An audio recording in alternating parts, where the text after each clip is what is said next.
बिस्मिल्लाहिर्रहमानिर्रहीम। अस्सलाम वालेकुम। 9th क्लास का मैथ का लेक्चर है। एक्सरसाइज है 2.4। क्वेश्चन नंबर 1 है, without using calculator evaluate the following. हमने इसके पहले 2 पार्ट किए थे, अब पार्ट नंबर 3 की जानिब चलते हैं।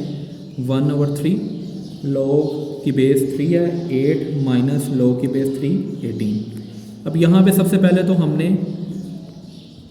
log का जो है वो थर्ड लॉ यूज़ करना है। ठीक है, वो क्या होता है, आपके पास log बेस वैल्यू की पावर अगर n है तो पावर शुरू में आ जाती होती है। ठीक है, तो हमारे पास जो है ना ये सिचुएशन मौजूद है, ये वाली। ठीक है, ये यहाँ पे तो ये log से पहले जो वैल्यू है वो वैल्यू की आगे पावर बन जाएगी। यानी कि हम सिंपल इसको ये लिख लेंगे, log की बेस 3 8 है और इसकी पावर है 1/3 माइनस log 3 आगे 18 वैसे ही आ जाएगा। अब देखें ज़रा, 8 का अगर एलसीएम लें ना तो 2 की पावर 3 आती है, बाहर है 1/3, ये वैसे ही आ जाएगा आपके पास, ये से कट जाएगा। तो log आपके पास जो बेस 3 है उसके सामने वैल्यू जो है वो 2 है, ये ऐसे ही आ जाएगा आपके पास।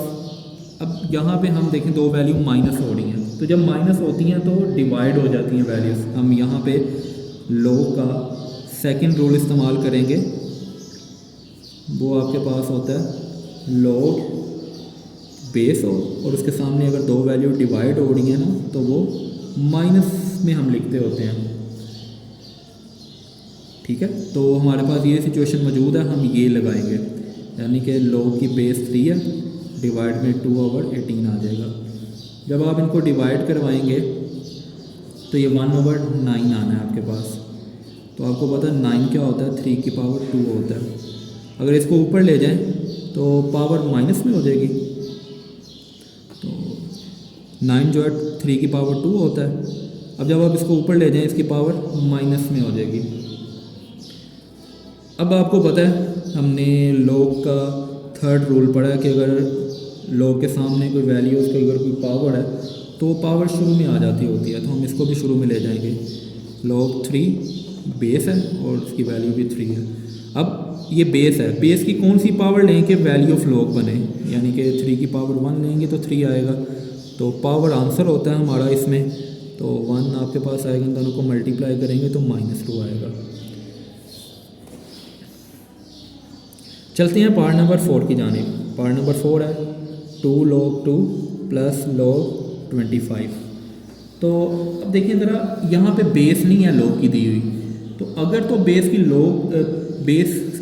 अगर तो log की बेस ना दी हो तो इसकी बेस 10 होती है। ये आपने याद रखना है, ये जो हम LOG वाला log कर रहे होते हैं ना, इसकी बेस जो है ना अगर गिवन ना हो तो वो 10 होती है। तो इसका मतलब है कि क्वेश्चन हमारे पास कुछ इस तरह मौजूद है। ठीक है, 10 इसकी बेस है।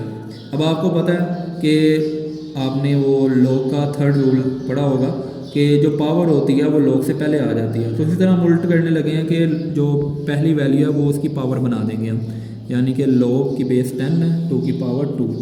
इसी तरह log बेस 10 25, तो ये आ जाएगा log की बेस 10 2 की पावर 2 4 होता है। ये आप ऐसे लिख लें। अब 2 वैल्यू प्लस हो रही हैं, तो ऐसी सिचुएशन में हम log का एक रूल इस्तेमाल करेंगे, फर्स्ट वाला। तो वो आपके पास होता है log की बेस हो, सामने 2 वैल्यू अगर मल्टीप्लाई हो रही हैं तो उनको हम प्लस करवा के लिखेंगे। ठीक है, तो यहाँ पे प्लस में है वैल्यूज़, तो हम इनको मल्टीप्लाई करवाएंगे। log बेस आ गई हमारे पास, और दूसरा ये है कि 4 × 25 आ जाएगा। ठीक है, 2 वैल्यूज़ थी ना log की, 4 और 25 थी, तो हमने log लैदा कर लिया। जब ऐसे प्लस हो रही हो 2 वैल्यूज़ तो उनको मल्टीप्लाई करवा लेते हैं, तो ये आपके पास 100 आ जाएगा। तो बेस की कौन सी पावर लें कि 100 आए, तो आपको पता है 2 लेंगे तो 100 आएगा, तो पावर इसका आंसर है, यानी कि इसका आंसर 2 है। चलते हैं पार्ट नंबर 5 की जानिब। पार्ट नंबर 5 है हमारे पास 1/3 log इसकी जो आपके पास बेस है ना वो 4 है 64 प्लस 2 log 5 और 25। अब देखें ज़रा यहाँ पे सिंपल हम ये कर लेते हैं, 4 की कौन सी पावर लें कि 64 आए, तो आपको पता है वैसे कि 4 की पावर अगर 3 लें तो 64 आता है, तो पावर यहाँ पे आंसर होगा, प्लस है दरमियान में। ठीक है, और उसके बाद ये वाला 2 ऐसे ही आ जाएगा। अब 5 की कौन सी पावर लेंगे 25 आए, तो 5 की पावर 2 होता है 25, तो ये इसकी पावर जो है ये आंसर होगा यहाँ पे। तो ये आपस में कट जाएंगे, 1 आ जाएगा, 2 to the 4, तो ये आ जाएगा 5। चलते हैं पार्ट नंबर 6 की जानिब। पार्ट नंबर 6 है हमारे पास, log की बेस 3 है, वैल्यू 12 है, log की बेस 3 वैल्यू है 0.25। अब जब दो वैल्यू प्लस हो रही हो, हमने log का फर्स्ट लॉ पढ़ा था कि जब दो वैल्यू प्लस हो रही हो, उनकी बेस सेम हो, तो उनको मल्टीप्लाई करवा देते हैं। तो सिंपल log बेस 3 है, इन दोनों को हम मल्टीप्लाई करवाएंगे, तो आपके पास जो है आ जाएगा log बेस 3, और इन दोनों का आंसर भी जो है ना वो 3 आएगा। बेस की कौन सी पावर लेंगे 3 आए, तो डेफिनेटली 3 की पावर 1 लेंगे तो 3 आएगा। तो आपको पता है यहाँ पे पावर आंसर है, तो ये आपका आंसर है। उम्मीद है आज का लेक्चर आपको समझ आया होगा। अल्लाह हाफिज़।